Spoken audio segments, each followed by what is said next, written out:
El Nino अब भारत के export और स्टॉक को भी प्रभावित कर रहा है। अब शक्कर यानी कि चीनी के एक्सपोर्ट पर रोक लगा दी गई है। क्या है पूरा मामला, आइए समझते हैं। दुनिया के सबसे बड़े चीनी निर्यातक देशों में गिने जाने वाले भारत ने चीनी एक्सपोर्ट पर रोक लगा दी है।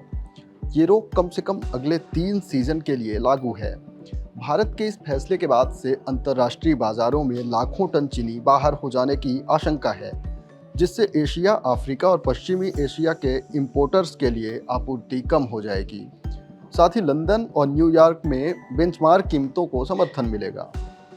दरअसल आईएमडी के पूर्वानुमान के मुताबिक इस साल अल नीनो की स्थिति के कारण भारत में मॉनसून कमजोर होने की आशंका है। ये पिछले 11 सालों में सबसे निचले स्तर पर पहुंचेगा। मौसम वैज्ञानिक ने सामान्य से भी बहुत कम बारिश होने का अनुमान लगाया है, जिससे गन्ने की खेती प्रभावित हो सकती है। इससे गन्ने के उत्पादन में भी प्रभाव पड़ेगा। गन्ना उत्पादन में कमी के पूर्वानुमान, इथेनॉल की बढ़ती मांग के कारण आपूर्ति में कमी और चीनी की घरेलू कीमतों को नियंत्रित रखने के लिए चीनी के एक्सपोर्ट पर रोक लगाई गई है। बता दें कि इससे पहले केंद्र सरकार ने 30 सितंबर तक चीनी के निर्यात पर रोक लगाई थी। अब जान लेते हैं कि ग्लोबल मार्केट में क्या असर होगा। रिपोर्ट्स की माने तो भारत ब्राजील के बाद दुनिया का दूसरा सबसे बड़ा चीनी एक्सपोर्टर देश है। आंकड़ों के मुताबिक भारत ने साल 2022-23 तक पिछले 5 सीजन में औसतन 6.8 मिलियन मीट्रिक टन चीनी का निर्यात किया, जो वैश्विक निर्यात का लगभग 10% है।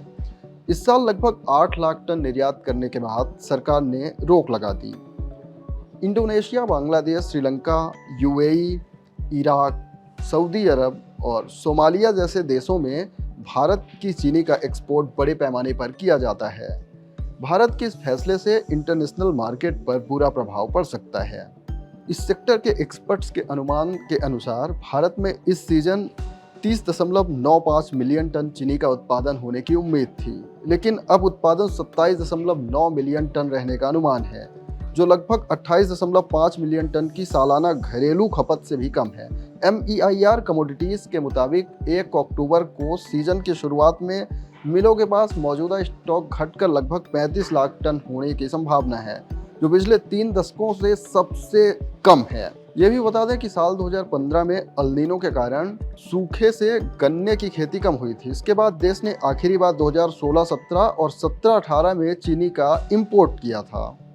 इससे पहले 2009 और 2010 में भारत के बड़े पैमाने पर चीनी आयात ने वैश्विक कीमतों को पिछले स्तर से लगभग 3 गुना तक बढ़ाने में मदद की थी। मीडिया रिपोर्ट्स की माने तो भारत में इथेनॉल की आपूर्ति के चलते आयात करना पड़ रहा है। तो इस खबर में फिलहाल इतना ही। ऐसे ही अन्य खबरों के लिए शेयर बाजार का हाल, मार्केट में इन्वेस्टमेंट टिप्स, एक्सपोर्ट इंपोर्ट से जुड़ी खबरें और वेलफेयर स्कीम्स के बारे में जानने के लिए देखते रहें जागरण बिजनेस।